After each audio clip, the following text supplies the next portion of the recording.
What's going on? It's the Polygon Don, and in this series I comb through my collection of PS3 games and cherry pick 5 titles that I think didn't get the love and attention they deserved on release, highlighting what makes them underrated and why you might want to consider them for your own collections. So with all that said, let's get into it.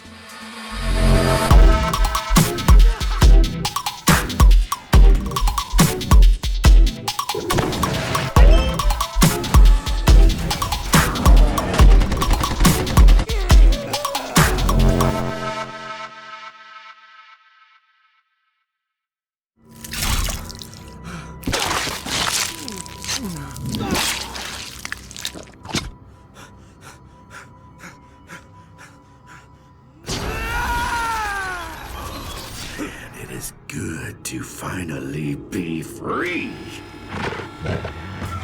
After first appearing in arcade cabinets in 1988, Splatterhouse would have 2 sequels that would eventually make it to home consoles, namely the Sega Mega Drive or Genesis.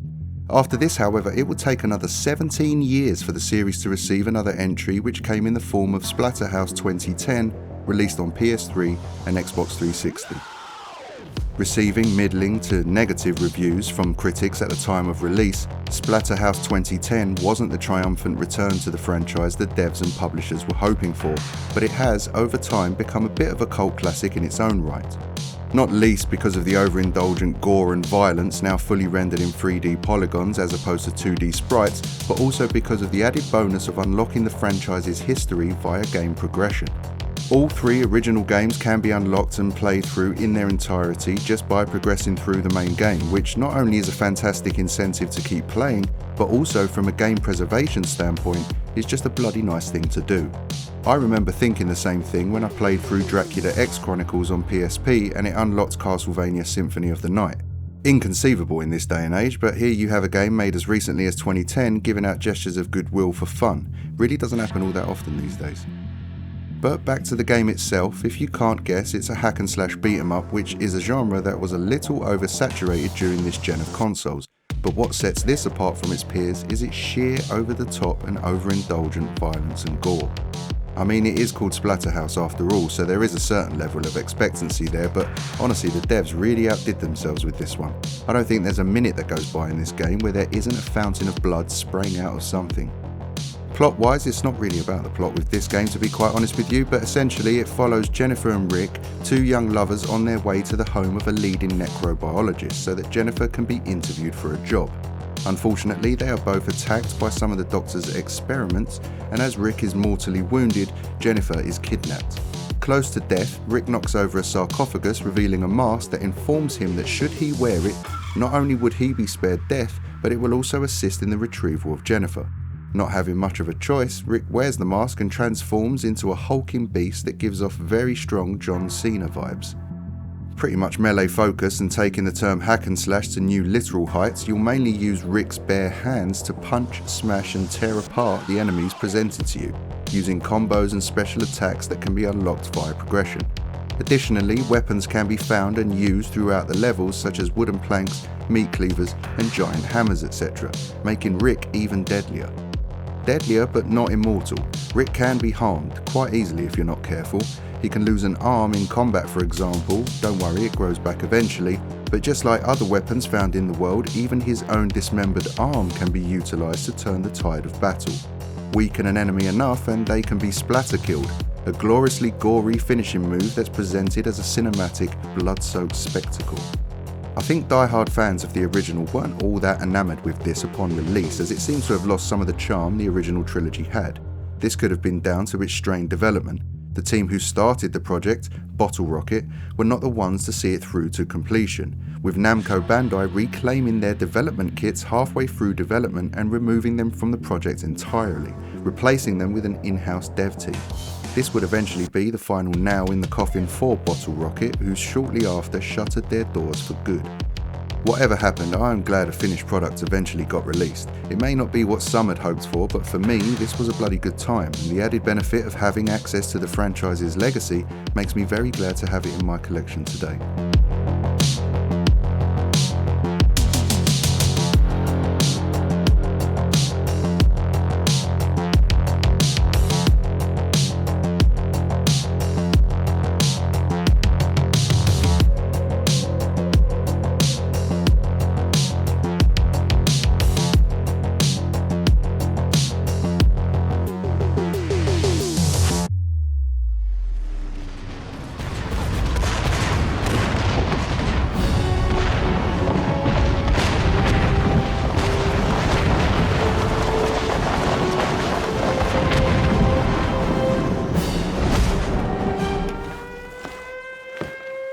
have a bad feeling about this.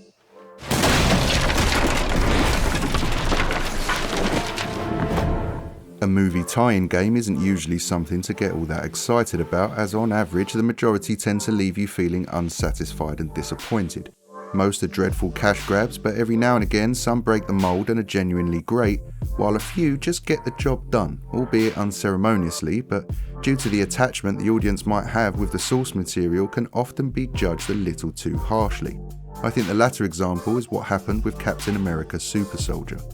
Released in 2011 and based on the film Captain America the First Avenger that released the same year, the game got a middling critical reception from most reviewers, if not outright negative, and I personally think it deserved a bit better. Taking place during the events of the film, you'll play as Cap, obviously, as he battles the Iron Cross and Hydra through France in 1944. Thwarting the advance of Hydra and the incoming arrival of Red Skull to a nearby French village overrun by the enemy, you will eliminate as many foot soldiers as possible using an Arkham-style melee combat system, while also destroying any Hydra facilities you come across, such as armories and anti-air cannons, etc. Utilising Cap's shield, you can use a variety of shield attacks to defeat enemies, solve puzzles and traverse the environment. There was actually a surprising amount of platforming in this that I wasn't expecting, but I genuinely quite enjoyed. Collecting items on the battlefield and defeating enemies grants you intel points that can be used to level Cap up, providing a basic form of character progression. While it's nothing new, the combat system derived from the Arkham series does feel good, and as the game progresses develops into a varied and punchy experience that's unique in its own merit.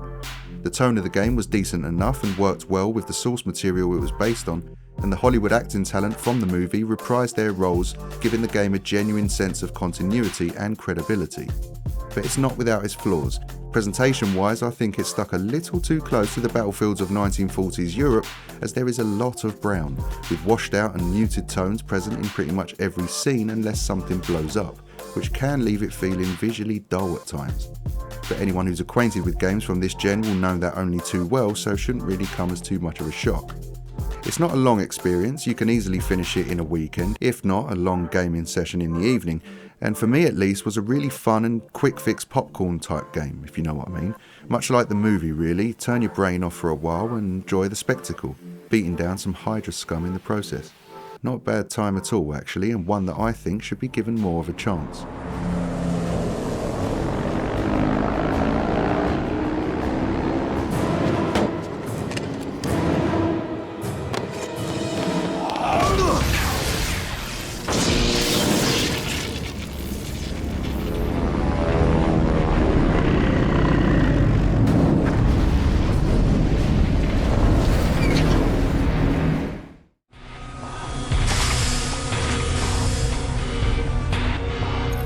Identification accepted.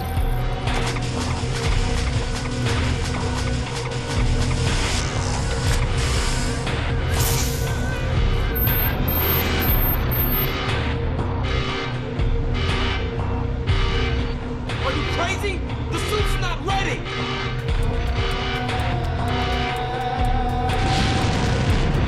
Come on, man! We've gotta go! Developed by Saber Interactive and released in 2007 for PS3, Xbox 360 and PC, TimeShift was very much a mechanic and gimmick-heavy first-person shooter, but one that I think was a bit more ahead of its time than people give it credit for. In the near future, scientists have begun work on creating a viable time machine. The fruits of this labour results in the creation of two devices. The first was the Alpha Suit, a prototype jumpsuit, and the second was the Beta Suit, a more advanced military-grade version of the Alpha Suit but with additional combat features and an integrated AI that allows the wearer to control time, giving the user the ability to slow, stop or even rewind time more or less at will. The integrated AI that's on board is there to prevent the potential creation of any temporal paradoxes that might arise as a result of time travel. The game starts with the director of this project, Dr. Aidan Crone, taking the Alpha Suit and travelling to the past. Once there, he alters the timeline so that he can rule over the dystopic world. The player character, an unnamed fellow scientist, takes the Beta Suit and follows Dr. Crone back to the year 1939. Unfortunately, our protagonist Beta Suit is damaged along the way, with the ability to revert to the original timeline removed unless he can salvage parts from the Alpha Suit. And the quickest and easiest way he has of achieving this is by joining up with the forces of the Occupant Rebellion, currently engaged in guerrilla warfare against Dr. Crone, in the hopes this will eventually lead him to the Alpha Suit. The story is a bit hit and miss, but the mechanics and gameplay is pretty solid. The ease at which you can quickly rewind time, for example, if you've taken the wrong route, or slow down time to a crawl so that you can literally dodge bullets, is effortless and polished. The gunplay itself is fairly solid too, and the variety of weapons available to you was decent enough that kept progression through the levels interesting and fun.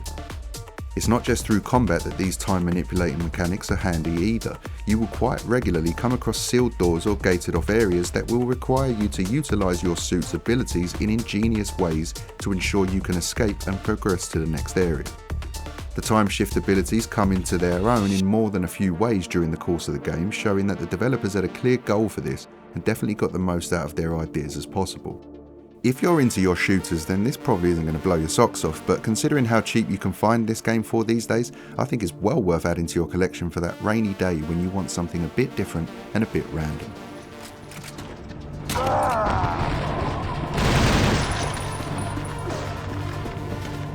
Your status! I took fire! Damn it! Get to cover! Hands up! There, on the turret!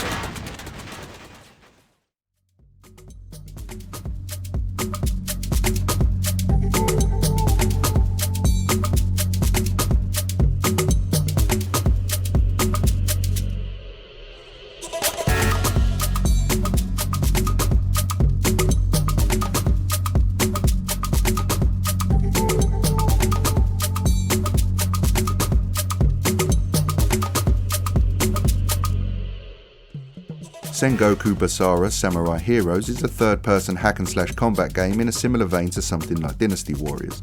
Set during the Sengoku period in Japan or the Warring States period, it features many historical events that genuinely occurred and many characters that actually existed. However, this isn't to be taken too literally, as this game isn't in any way supposed to be treated as realistic. The character you choose at the start of the game, of which there are numerous, has almost superhuman abilities at their disposal to eliminate large swathes of enemies at once, making the combat feel almost trance-like and therapeutic at times. It specialises in large-scale battles with endless streams of enemies that require a mix of reflex and a certain degree of strategy to overcome and beat. It's mostly linear, but there are sections of the game where you will either have to choose who you will align yourself with, making an enemy of the clan you decided against, or in the more frequent instances, who you will engage with in battle, therefore diverting to an alternate path of your choosing. But in essence, you just sort of go through it level by level, defeating whole armies and then eventually a boss. There are additional objectives such as guarding or destroying an enemy's food reserves, but the real change-up occurs when you select your starting character. All are very unique to each other, both in terms of background and story and in combat styles and abilities. Some focus more on dispatching huge amounts of enemies at once, while others might be less equipped to tackle vast numbers, but are far more deadlier in one-on-one encounters such as bosses and mini-bosses. Combos are a big thing here too and can be easily performed. Defeating enemies and completing stages increases your character level, allowing you to unlock new abilities or enhance the existing ones already at your disposal. Weapon acquisition and customization is also an integral element of the game, and this can all be tinkered with between combat encounters when you're in this sort of battlefield overview section. I really enjoyed this game and found it genuinely relaxing for some reason. After a few encounters, you sort of get into a rhythm with it, and cleaning the screen of enemies with devastating combos and special attack sequences felt massively satisfying in a way I can only attribute to tidying up. I can't remember where I heard it, but someone once said that the reason they like snooker or pool so much is that it's essentially just tidying up in the swiftest way possible. And that's the kind of vibe I get from playing this, to be honest. It just has a really unique combat and gameplay loop that provided a very heady mix of satisfaction and achievement. It's not going to be for everyone, but for those of you out there with a slight OCD inclination like myself, you might want to check this one out, especially if the countless Dynasty Warriors games out there are a little too daunting a place to start. You feel it coming, don't you? I can feel it in my bones. Please, join me as it rains down upon us. We shall see who is the first to be blessed, to suffer eternally.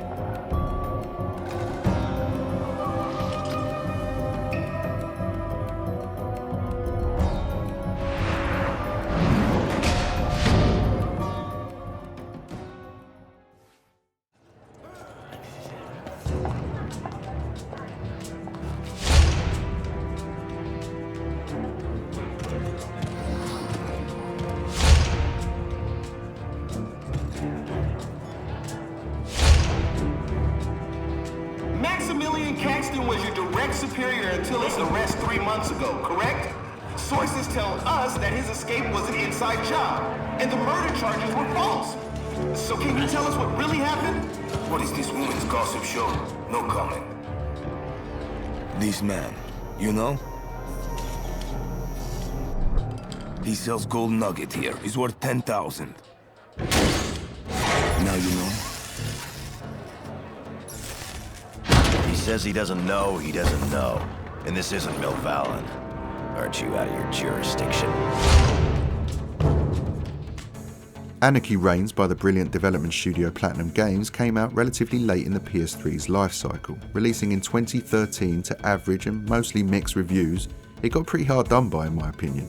Granted, I didn't play it at the time of release, nor did I pay full price for the game, but if you're picking this up recently or hearing about this for the first time, then you're in for a bloody good ride in my opinion. A lot of the hate came from its multiplayer mode, which admittedly the game was leaning way more into than its story campaign. That's not to say the story campaign isn't fun, or should I say campaigns, plural, as there are 2 versions of the game you can play through. The Black Side campaign features Jack Kamen as the playable character, the same Jack Kamen from the monochromatic Wii exclusive Mad World I might add, and the White Side which features new character Leo Victorian. Both campaigns occur in tandem, intersecting at various points before converging in a final Red Side campaign, unlocked after clearing both. They do eventually arrive at the same conclusion, yes, but depending on who you choose at the start will determine the objectives given and perspective shown along with the varying playstyles and combat techniques of each of the protagonists, making both playthroughs feel somewhat different to each other. Don't expect 2 completely different games, as that's not what you're getting. In fact, some of the levels in general can feel a tad repetitive at times, so the thought of doing it all over again did fill me with a sense of dread on occasion, but thankfully completing each of the sides doesn't take all that long, so in all honesty the odd moments of repetition wasn't too much of an issue.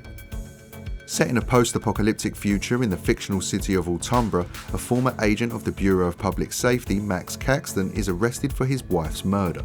After staging a successful jailbreak, his former team, the Strike 1 unit, is sent to Altumbra to find and kill Max, with one member of that team being Leo Victorian. Playing as Leo, you'll splinter off from the group in the hopes of finding and bringing in Max alive. At the same time, if you choose to play as Jack Kamen, you'll be met by Jenny, Max's daughter, who begs Jack to retrieve her father. All is not as it seems, however, and playing through both campaigns brings the secrets and mysteries to light. The story is a little cookie cutter, but you're not really playing it for that. The addictive combat and colourful locations of this impressive world are what you're really here for. Also, the boss battles in this game are pretty out there. You'll be fighting a lot more than cyborgs and deranged humanoids in this game. I won't spoil them all, but you take down a Kraken at one point, which was a notable highlight. It's got amazing vocal performances, incredible character models and world design, and a banging soundtrack and kick-ass fluid combat. I never played the multiplayer, so can't comment on that, but just on the merit of its single-player campaign alone, playing through this in 2023 is just as enjoyable as it was 10 years prior, and still definitely holds up.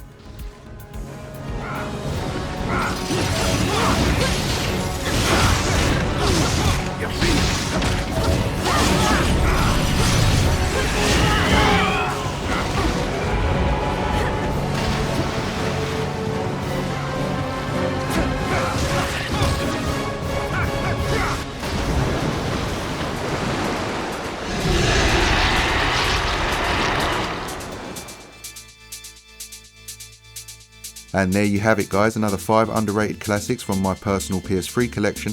Unintentionally, it was a bit action heavy this week, but hopefully you guys found 1 or 2 games that piqued your interest. Let me know down in the comments if you've got any of these and your thoughts on playing through them. And if you're new to the channel, have a think about hitting the like button as it genuinely helps out quite a bit, and subscribe if you like all things PlayStation, as I still have a ton I want to talk about and show you all. But that's going to wrap things up here though, so thanks for watching, and until next time, take care, be good and game on.